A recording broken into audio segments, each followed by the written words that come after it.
Salut à tous. Aujourd'hui, on se revoit dans ce fatidique mois de janvier. Je salue tous ceux qui me suivent depuis le Cameroun, le Sénégal, depuis la France, le Maroc, ainsi de suite. Mais en un mot, je salue tout le monde, voilà.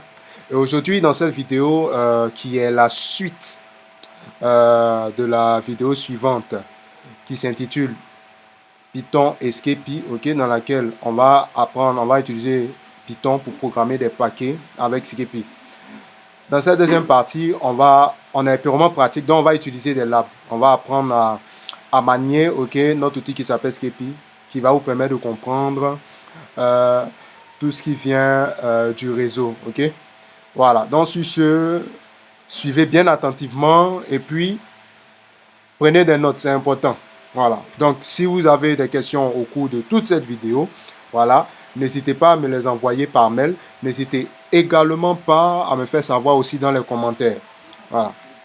Donc, ce qu'on va faire, c'est, on va commencer à travers un lab.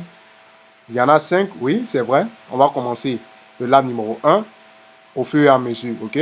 Donc, le lab numéro 1 parle de la création d'un paquet PIN. Mais avant cela, permettez à ce que je vous envoie quelque part. OK?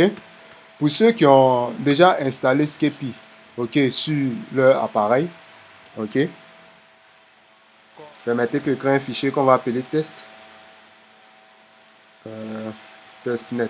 Ouais, d'abord, c'est un fichier en Python qui nous servira au moment voulu. Voici, on va apprendre à utiliser Scapy. Et pour utiliser Scapy, si vous l'avez installé sur votre appareil, il suffit de taper la commande. Bien sûr, en mode super administrateur, Scapy, comme ceci. Ok, il va vous demander le mot de passe. Donc, on va lui permettre. Voilà, Scapy qui démarre. Ok, donc voici à quoi ressemble Scapy. Désolé s'il a dû diviser mon terminal en deux. Donc, voilà un peu à quoi ressemble Scapy. Ok, c'est avec cet outil que vous allez apprendre à faire la manipulation des paquets. Vous pouvez aussi vous rendre directement sur la page officielle de Scapy pour télécharger la documentation si vous voulez aller un peu plus en profondeur. C'est bon? Voilà. Donc, comme c'est la première fois que nous démarrons sur Scapy et que nous tapons sudo Scapy en... Étant donné que je suis sous Linux, voilà, tape sudo Scapy. Pour ceux qui ont Windows, peut taper Scapy, ils auront aussi cette même apparence-là. Voilà.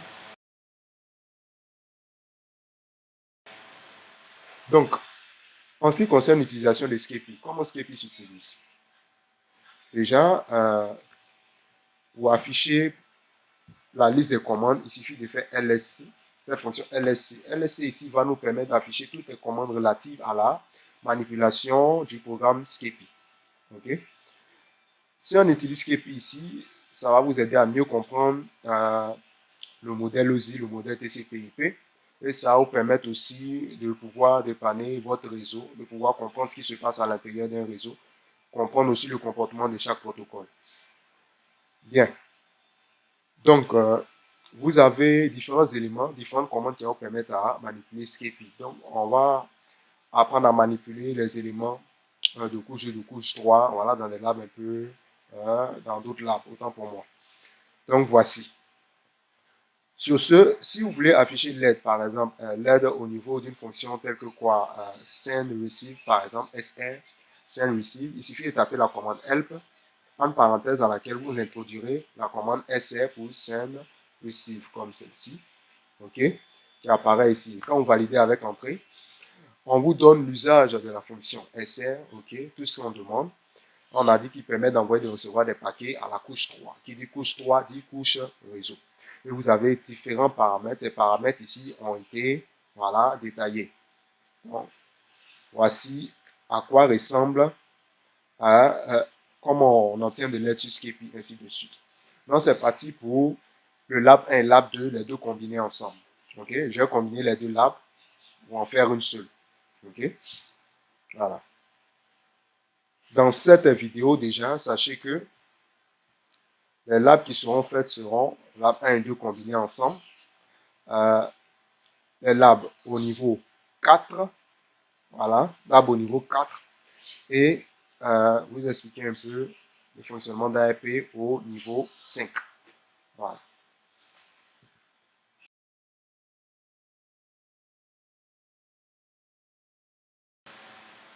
Donc, sur ce, on va apprendre à utiliser Scapy dans ces labs-là. On va aussi le programmer Python. Donc, je vais le faire via Scapy à partir de la combinaison de lab 1 et de lab 2. Donc, je vais combiner les deux. Je vais faire ça sur Scapy et puis je vais refaire le même script sous Python. OK? Ensuite, le reste des autres labs seront effectués sous Python automatiquement. Voilà. Donc, c'est très intéressant. J'espère que vous êtes bien concentrés parce que ce qui arrive est extrêmement chaud bouillant. Donc, on va créer un paquet ping. Alors, comment ça se fait? D'abord, première des choses, il faut connaître les protocoles qui vont être manipulés. Ping utilise le protocole ICMP. Bon, ICMP est un sous-protocole de IP. Donc, on va manipuler la couche 3. Alors, comment je vais faire ça? Je crée une variable i, ok, qui sera IP, comme ceci. À l'intérieur, je peux mettre intégré, c'est-à-dire des détails donnés concernant mon paquet IP. Mais je ne vais pas le faire parce que ça sera beaucoup trop complexe. Donc, ce que je vais faire ici, c'est juste créer un paquet IP et on peut regarder à l'intérieur du paquet IP. C'est-à-dire, on va voir tous les éléments dont on a besoin. Quand je fais ls, okay, i, c'est-à-dire, je vais lister tout le contenu de mon paquet IP. Les éléments qui m'intéressent ici sont la source, ok, la source et la destination. Je vais indiquer l'adresse IP source et l'adresse IP destination. Je vais aussi indiquer le protocole parce qu'il faut qu'au niveau du protocole, je précise qu'il s'agit d'un ICMP. Ok? On a d'autres protocoles, d'autres éléments qu'on peut voir tels la durée de vie, les frags pour la fragmentation, les flags, c'est-à-dire quoi, envoyer un paquet SYN, SYNAC, ainsi de suite. Vous avez aussi la version. Vous dites c'est IPv4 ou IPv6. OK? Donc, ce qui nous intéresse, c'est pour effectuer un ping. Donc, pour cela, je vais faire i.ssc où je vais déterminer entre cotes ou double cotes mon adresse IP. OK? Donc, 10.10. Oh, autant pour moi, .10.1.131 qui est mon adresse IP source. J'indique également mon adresse IP de destination qui est quoi? DST qui est égal 10, autant pour moi, 10.1.135 comme ceci. Donc, une fois fait, je n'ai qu'à valider. J'ai défini l'adresse IP sous IP destination. Maintenant, le protocole, je fais i.proto. OK, ici, le protocole sera donné sous forme de valeur hexadécimale. Donc, pour cela, je vous invite à aller voir une documentation, OK, en ce qui concerne les adresses, pas les adresses, mais les protocoles, OK, réseau, les protocoles réseau, les protocoles de couche 2, de couche 3, OK, y compris les différents détails. Voilà. Donc, sur ce, nous allons indiquer en hexadécimal pour prévenir, pour dire que c'est un ICMP, donc 0x01. 0x01 qui est l'hexadécimal du chiffre 1. Voilà. Donc, en validant ceci, nous avons déjà, nous gardons déjà les autres. Il suffit que je tape i comme ceci et regardez, j'ai le contenu des paramètres, j'ai les paramètres qui sont remplis. Protocole ICMP 0i01 pour indiquer que c'est un ICMP. J'ai les valeurs ici, l'adresse IP source, l'adresse IP destination. OK? Maintenant, on va aller créer un ICMP qui est IC, qui est égal à quoi? ICMP comme ceci. OK? Et pour voir les détails de ICMP, c'est le même principe. ls suivi de notre variable qui c'est. Donc ici, on a le type et on a le code. OK? Donc il y a une documentation qui explique un peu le contenu de chaque élément du protocole ICMP. Vous pouvez aussi vous renseigner au niveau des références. OK? La référence en ce qui concerne ICMP, il y a une référence réseau pour ça. Pour les paquets IP, les différents protocoles, il y a aussi des références, OK? Les RFC. Voilà, au niveau des adressages. Donc, n'hésitez pas à faire quelques tours sur Google, voilà, pour essayer d'en découvrir un peu plus et d'approfondir aussi votre connaissance dans le réseau. Voilà. Donc, une fois c'est fait, maintenant, comment on va effectuer, comment, plutôt, la question est de savoir, est-ce qu'on a réussi à créer notre paquet ping? Oui, c'est déjà fait, parce que le paquet ping, vous me direz qu'il reste le protocole de couche 2. Ici, dans ce protocole de couche 2 n'est pas nécessaire parce que automatiquement, elle a déjà pris en compte mes paramètres en ce qui concerne l'adresse MAC source et l'adresse MAC destination, y compris le type.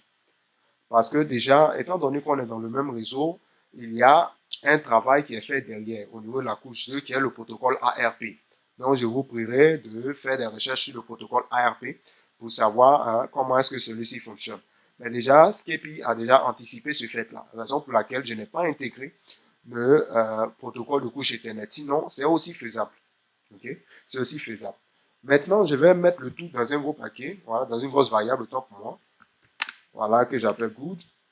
Et comment je vais intégrer ces paquets? Ces paquets seront, ces protocoles seront intégrés. Je dis protocole encore.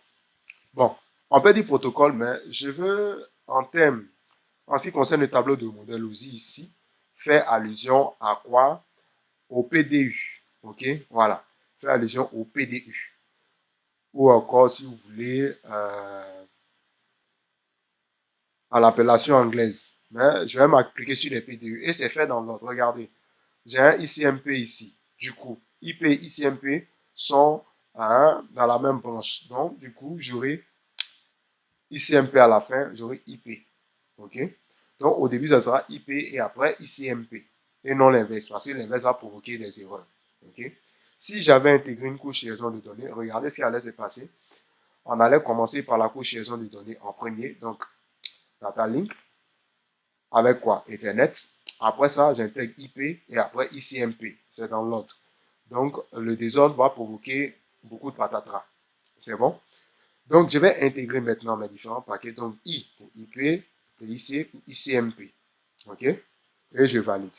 Une fois que c'est fait, je dis dans notre variable, on a déjà créé le contenu de nos paquets ICMP. C'est déjà fait. Maintenant, comment les envoyer? Comme j'ai dit, je combine le lab 1 et le lab 2 ensemble. Donc, voici mon serveur distant ici. OK? C'est mon serveur distant qui a pour adresse IP de 1.135. Alors, comment je vais l'envoyer? Il y a deux méthodes. La première méthode sera l'utilisation de SR, OK? Send Receive ou bien SR Loop. Send Receive Loop ou SR1, SR1 pour Send Receive 1. OK, donc j'explique brièvement. SR ici va nous permettre d'envoyer et de recevoir des paquets. OK. Donc SR1, c'est la même chose, c'est bon. Ici, ça nous permet d'envoyer et de recevoir des paquets. D'abord, je précise que déjà, c'est au niveau de couche 3. Donc, j'envoie et déjà, le 1 ici vient du fait que le premier paquet, ok, donc la première réponse provenant de mon serveur distant, ok, c'est celle-là qui sera capturée. Voilà. Maintenant, si j'utilise loop ici, c'est-à-dire que c'est fait de façon indéfinie. Donc, après, moi-même, je pourrais l'arrêter, ok, je pourrais l'arrêter en utilisant CTRL-C. Voilà, c'est fait de façon bouclée. Donc, ici, moi, je vais utiliser SR. Mais si vous voulez utiliser SR loop, comme ceci. Et pour cela, je vais mettre ici R1, R2, soit deux résultats. Ok, je vous expliquerai ça. Qui vont récupérer SR, mon paquet, à l'intérieur. Donc, quand je lance mon paquet, voilà ce qui se passe. C'est rapide, hein, n'est-ce pas? Début de l'émission, donc j'ai envoyé un paquet. J'ai envoyé un paquet, donc je reviens. Début de l'émission, j'ai envoyé un paquet. Et on me dit quoi comme réponse? J'ai reçu deux paquets. Dans les deux paquets, il y a une réponse. Il n'y a plus de paquet. En fait, c'est un résumé pour dire j'ai reçu deux paquets. C'est-à-dire quoi? Un paquet qui était envoyé, j'ai reçu une réponse. Donc, voilà la réponse que j'ai eue ici. Alors, comment obtenir tout ça? Quand vous envoyez avec SRGood, regardez, ces deux variables R1 et R2, on a une variable qui récupère le résultat au cas où notre envoi de paquet a réussi, et une autre qui récupère le résultat au cas où on a un échec de transmission de paquet. C'est bon?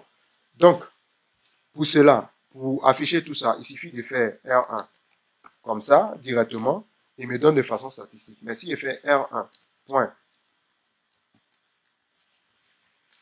summary, comme ceci, j'ai le résumé du paquet qui a été envoyé. Et regardez bien, il m'indique directement le protocole IP ICMP l'adresse de départ 10.10.1.131, c'est-à-dire ma machine, vers l'adresse d'arrivée 10.10.1.135. Et le type de ICMP ici, c'est un echo request, valeur 0. Et on a la réponse, regardez, on a la réponse de 10.10.1.135, c'est-à-dire de mon serveur distant, vers ma machine, et que quoi? Un echo reply. Donc, nous, on a fait un envoi, et ici, on a une réponse. OK? On a une réponse. Donc, on peut obtenir ces détails-là. OK? On peut obtenir ces détails. C'est bon? Donc, voici ce qu'on a. Voici ce qu'on a au final. Donc, c'est tout pour ce lab 1. Aussi simple que ça. Ce lab n'est pas compliqué. Regardez. On a le protocole, OK, qui a été utilisé. L'adresse IP de départ vers l'adresse IP d'arrivée, 55.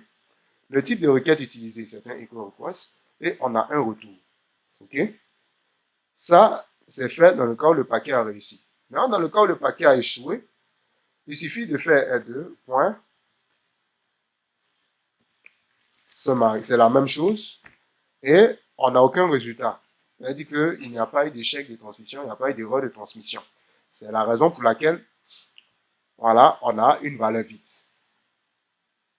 Donc, voici comment, voilà, effectuer un tel élément sous Scapy. Maintenant, on va reprogrammer tout ça en Python. On va voir ce que ça donne. Première des choses, on va importer une bibliothèque qui s'appelle Scapy. Donc, porte comme ceci. OK?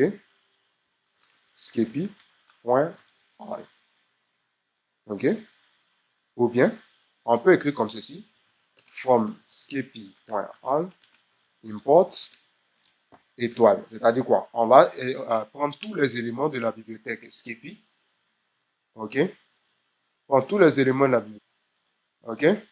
On va récupérer, c'est bon? Auquel on va récupérer les fonctions liées à Scapy pour nos scripts. C'est bon? Donc, c'est ce qui est fait. Alors, qu'est-ce qu'on fait maintenant?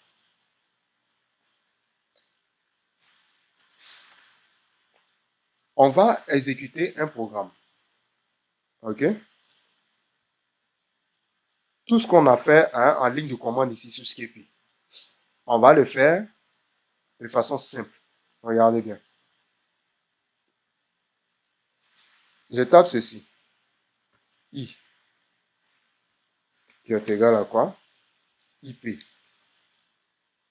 Ici, autant pour moi, ici, on peut le faire de façon découpée comme ceci, mais je vais le faire en une seule ligne. OK? C'est la même chose, en une seule ligne. Là, vous comprendrez la facilité. OK? Dans IP ici, je mets DST. SSC d'abord. Donc, je précise l'IP source 10.10.1.131, virgule. Donc, ce sont les paramètres. Je me suis trompé, il y a mis SCL. Voilà, SSC. Et le DST, la destination, qui est quoi? Le 10.10.1.135, comme ceci. OK?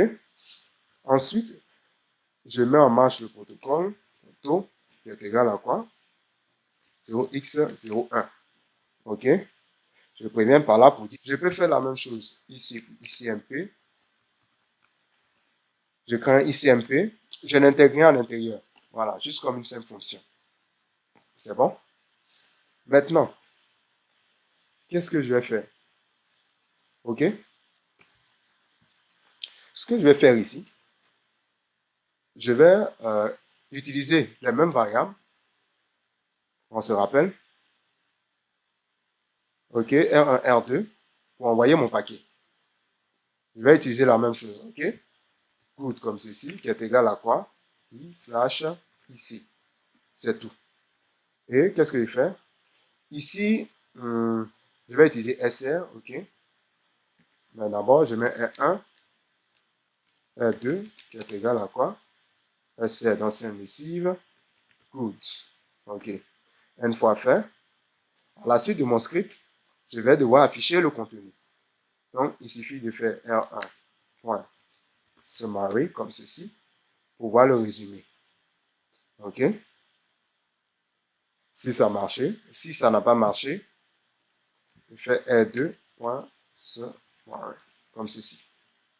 Et j'enregistre ça. Ce programme, j'ai appelé testnet. C'est bon? J'ai appelé testnet et je vais exécuter testnet. Pour cela, je vais diviser de façon verticale mon écran. Voilà.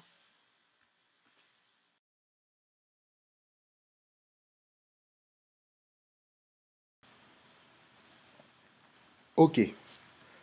Donc, déjà, c'était une erreur de permission. Voilà, j'avais mal défini. Par défaut, il n'avait pas le droit d'exécuter. Donc, déjà, je vais retourner au code et je vais vous montrer. Donc, j'ai apporté quelques petites modifications.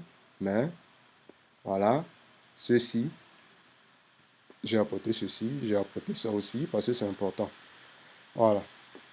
Mais si vous voulez, même si vous n'avez pas mis ça en compte, hein, voilà, l'élément de la ligne 1, même si vous n'avez pas mis ça en compte, n'avez pas pris ça en compte, c'est pas grave, ok? N'avez pas pris ça en compte, c'est pas grave. Donc voilà, la ligne 2 va nous permettre d'appeler la bibliothèque, ok, scapy.all. C'est-à-dire, on va récupérer toutes les fonctions provenant de la bibliothèque scapy.all. C'est pourquoi on a écrit from scapy.all import star, ok? Après ça, la ligne 4 et 5, ok? Ici, va nous permettre de pouvoir envoyer et recevoir, pardon, d'écrire et de lire des paquets de couche 3.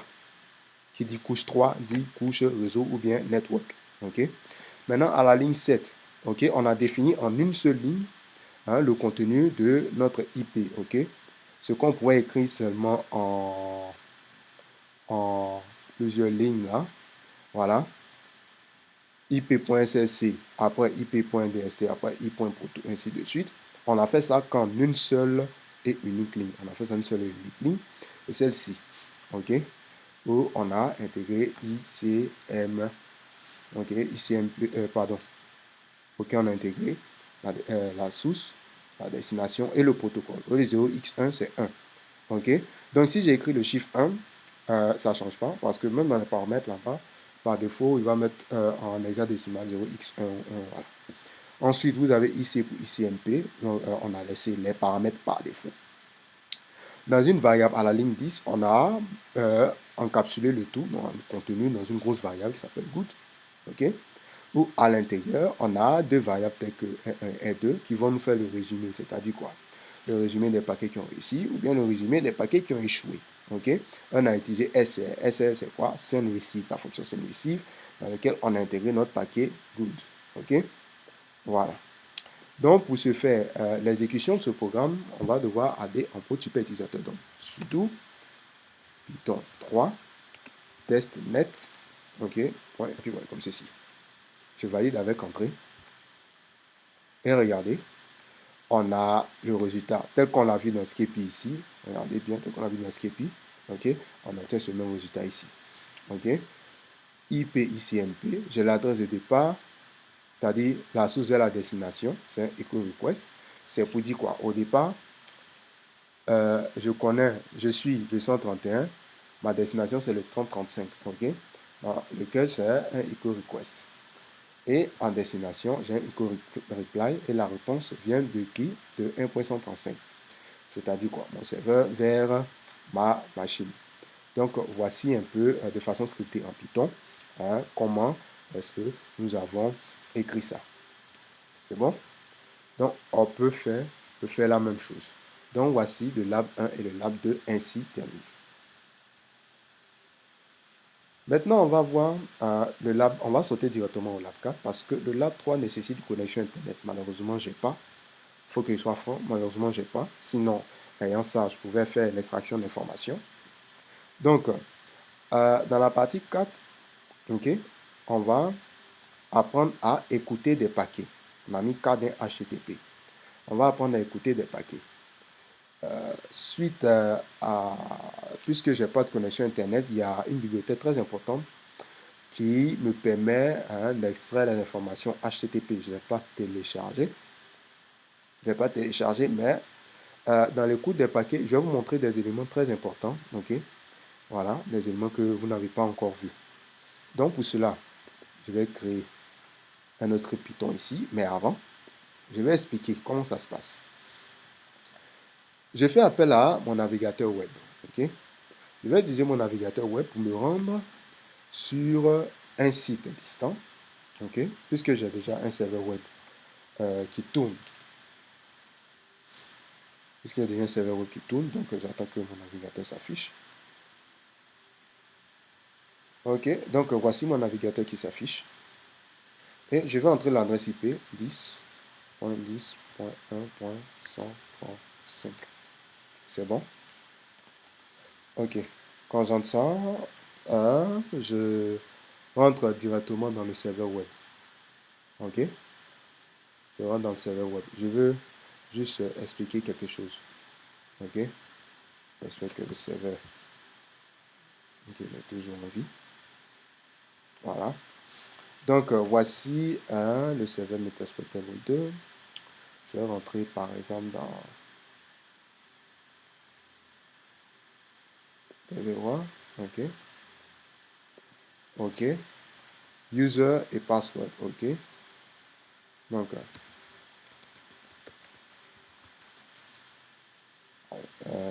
j'ai entré dans le passe utilisateur. Et je vais vous expliquer un peu.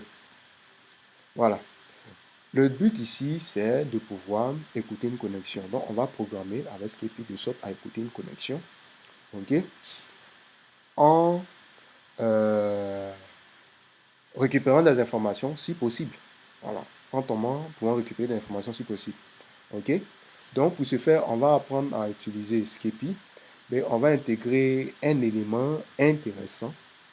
OK. Qui est Wireshark. Ça peut être Wireshark, ça peut être T-Shark, ça peut être TCP dump. OK. Donc, tout ça, c'est très intéressant. Alors, comment est-ce que ça va se faire? OK. Il s'agit d'une connexion HTTP. Parce que j'ai dit, si j'avais la bibliothèque, on allait utiliser d'autres éléments. Permettez que je sois ici. OK? From scapy.all import star. On va importer tout. OK? On va importer tout. Alors, qu'est-ce qu'on va faire? Le but de notre lab ici, c'est de sniffer, c'est d'écouter. Donc, comment activer ce sniffing? OK? Pour activer ce sniffing, il y a une fonction, OK, chez Scapy qui s'appelle sniff. Si vous avez bien remarqué, regardez. Je vais faire help sniff. Cette fonction sniff ici nous permet de récupérer des arguments. Et ce qui nous sera intéressant, c'est quoi? On aura PRN, c'est-à-dire quoi? Une fonction qui sera appliquée à chaque paquet. Donc ici, on va prendre en paramètre une fonction. On va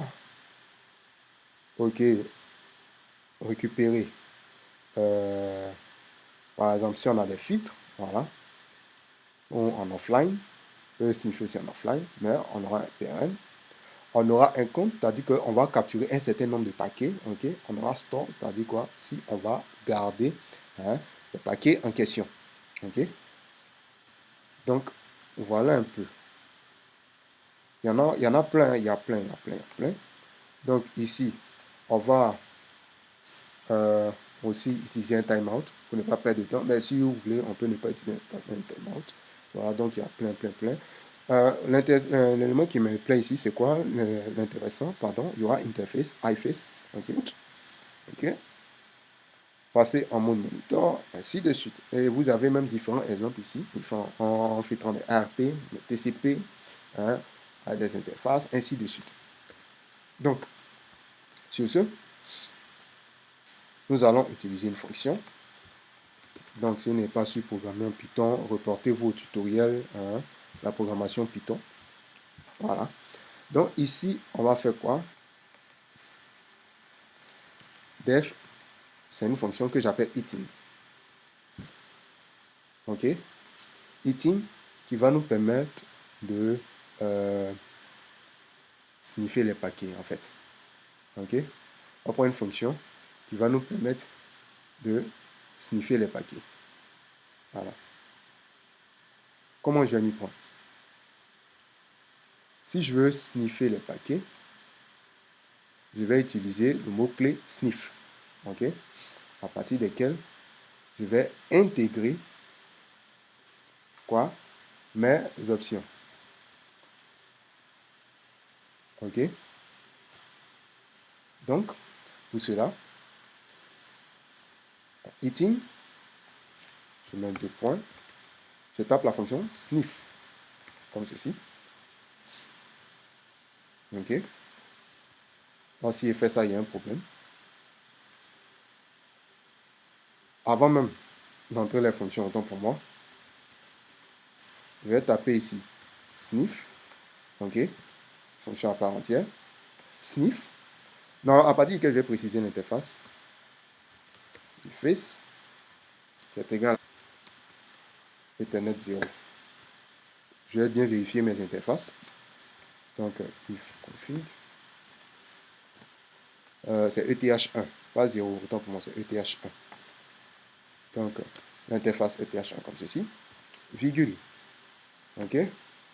Je veux quoi? Je vais sniffer un certain nombre de paquets. Ou bien je peux le faire de façon indéfinie, c'est pas grave, donc je ne le mets pas. Je vais taper la fonction prn. OK? Prn ici, c'est une fonction qui va être utilisée. Donc, pour cela, je vais appeler la fonction give data, comme ceci. OK? Il y a une fonction qui s'appelle give data. C'est bon? Give data. OK? Ici, on ne pourra pas sniffer le protocole HTTP. Comme j'ai dit, il y a une bibliothèque qui manquait. OK? Mais, on peut, OK, récupérer diverses informations. Si vous voyez la méthode avec laquelle on récupère les informations, ce sera la même comme si on avait un HTTP. OK? Donc, on va aller petit à petit et vous allez voir. Je vais créer une fonction. La fonction s'appelle giveData. Donc, la fonction qui est à l'intérieur ici. Et la fonction prend en paramètre un paquet. C'est tout. La fonction va récupérer un paquet. Non. Qu'est-ce qu'on va faire? On va récupérer des informations au niveau du protocole TCP. C'est-à-dire, on va viser les protocoles de transport. OK? On va viser les protocoles de transport, le TCP, le UDP, ainsi de suite. Donc, pour cela, on va lui dire, si notre paquet, OK, si notre paquet a une couche transport, c'est-à-dire dans notre paquet qui circule, s'il a une couche transport, donc, point, packet.has layer, comme ceci. OK, has layer. Has layer ici, c'est une fonction, OK, qui nous permet de déterminer si notre paquet dispose d'une couche ou non. Has layer, dans laquelle on intègre, OK, notre protocole, par exemple, TCP. OK, on a dit si on a TCP. Si on a le TCP, alors qu'est-ce qu'on fait? On va afficher d'où est-ce qu'il vient, où est-ce qu'il s'en va. OK, on va voir d'où est-ce qu'il vient, où est-ce qu'il s'en va. OK, donc, pour afficher d'où est-ce qu'il vient, où est-ce qu'il s'en va, on va aller doucement. On va faire ceci.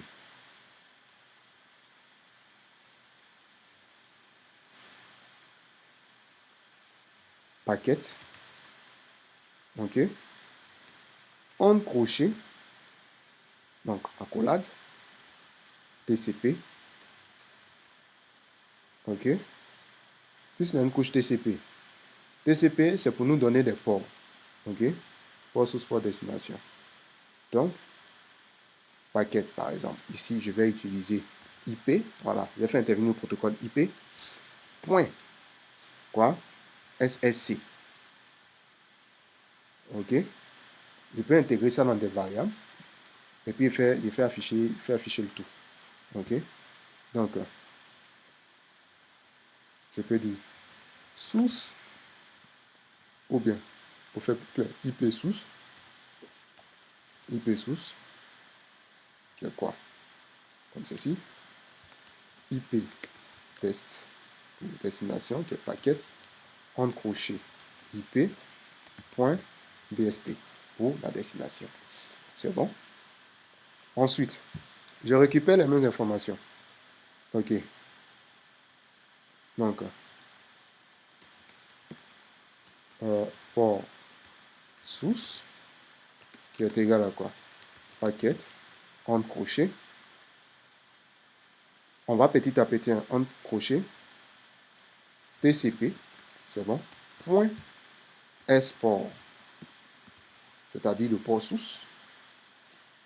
Et on fait la même chose. OK. On fait la même chose. Cette fois-ci, c'est la destination. Donc, on aura port destination. C'est ça que je fais afficher dans un print. OK. Je fais par exemple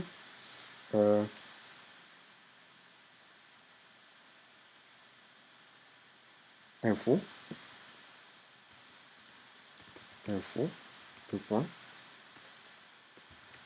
OK.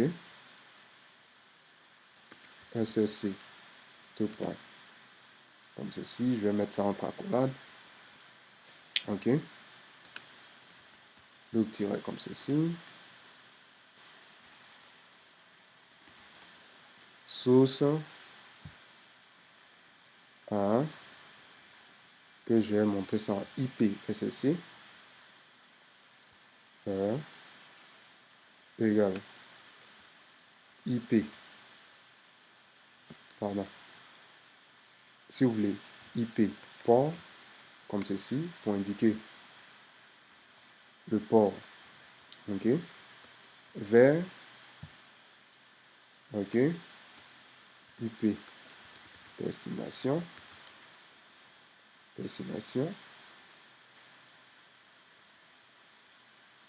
voilà, deux points, comme ceci, voilà, IP destination, est égal à quoi?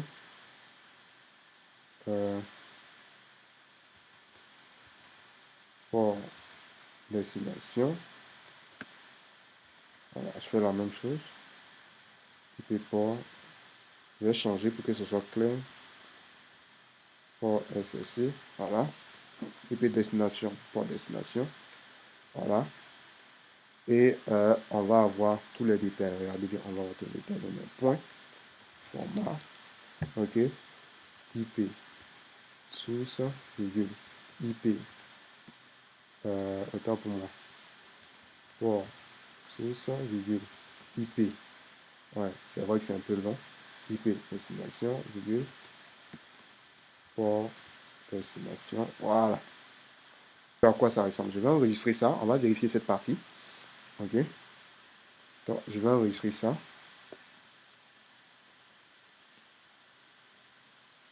OK, je vais l'enregistrer, je vais appeler ça testnet2, voilà, testnet2 en Python. OK, ici je vais intégrer, pas oublier ça, je vais intégrer tout ça, c'est bon. Je vous signale que dans le lab 4, c'est une sorte de sniffing qu'on est en train de faire, OK. Voilà, donc ici je vise une interface bien précis et je vais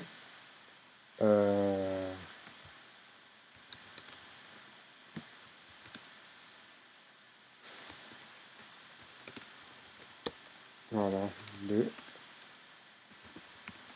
et maintenant, OK, Python 3, testnet 2, voilà. Je vais exécuter le programme, OK. Donc, je vais actualiser ça. Oui, il demande un paquet. Je me suis trompé dans le code. Il demande un paquet, c'est ce qui est fait.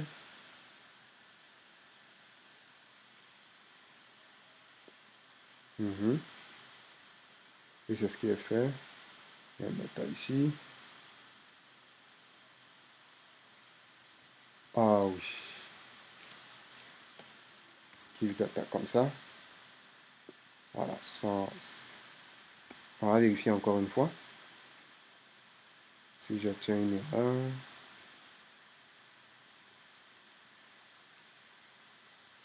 Ok, je crois que c'est bon. Ok, super. Donc vous remarquez, hein, regardez. Regardez un peu ce qui se passe. Je vais sur mon site. En fait, j'explique comment ça se fait. Le truc est assez simple. Ok. Euh, le principe de fonctionnement d'une page web, on va chercher une page web, ça passe à travers des protocoles. Ici, on a utilisé un protocole HTTP. Ok. Comme vous le voyez bien. Je n'ai pas la bibliothèque HTTP. Sinon, Scapy dispose d'une bibliothèque HTTP, mais qui est téléchargeable. Ici, par défaut, je ne l'ai pas téléchargé, j'ai carrément oublié en faisant cette vidéo. Mais ce que si je vais rattraper ça par une vidéo démo, okay, où je vais expliquer pour appuyer un peu c'est là qu'on est en train de faire là. Voilà. Donc, par protocole HTTP. Donc, une fois qu'on a fait ça, on peut récupérer toutes les informations. Donc, ici, c'est ce que j'ai fait. Et si vous remarquez, voilà ce qui est en train de se passer.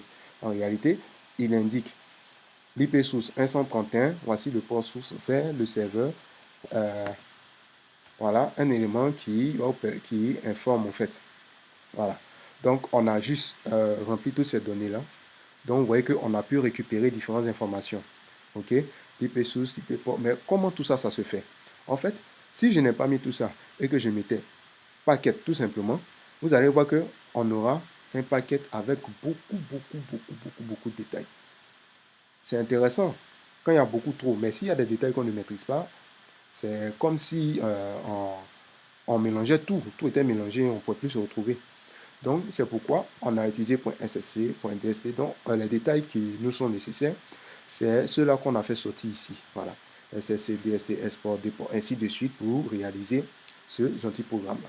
Donc, vous voyez que ici, la fonction sniff, on a utilisé interface. Donc, c'est-à-dire qu'on va carrément écouter les informations provenant de l'interface. OK? On va écouter les informations provenant de l'interface. Et ce qui est encore intéressant dans cette histoire, on peut aller plus loin. On peut aller plus loin. Voilà. On peut aller plus loin en faisant quoi? On va tout simplement, puisqu'on a récupéré le port source port destination, si vous remarquez bien, on a récupéré des informations au niveau de la couche 4. Et si vous voulez, je peux même détailler le programme ici, couche 4. Vous avez port, vous avez des informations de couche 3. On peut intégrer des informations de couche 2, c'est-à-dire quoi? Faire sortir Ethernet, hardware source et hardware destination pour l'adresse MAC source et l'adresse MAC destination, ainsi de suite. C'est bon? Donc, voilà un peu. Et ici, cette partie IPRN Give Data, en fait, c'est-à-dire quoi? Quand le SNIF va démarrer, pour chaque paquet capturé, il y a une fonction qui va traiter ça. Donc, c'est Give Data qui va permettre de traiter les paquets qui ont été capturés, en fait. Pour faire plus simple, c'est lui qui a traité les paquets qui seront capturés. C'est Give Data qui va faire ça. OK? Voilà, c'est Give Data qui va le faire. Donc, quand il le fait, il va afficher les détails, ainsi de suite. Voilà, comme vous le voyez bien. Donc, vous remarquez que si, comme j'ai activé Sniff sur l'interface ETH1, donc tout ce que je vais faire ici sera capturé par quoi? Par ce programme-là, ETH1. Donc, le site sur lequel je suis parti, OK, si elle a la bibliothèque HTTP, on allait faire sortir ces détails pour dire c'est sur quel site je suis parti, OK, mais il me donne déjà l'adresse IP, le port. Donc, automatiquement, on sait quelle est l'adresse IP, quel est le port, OK.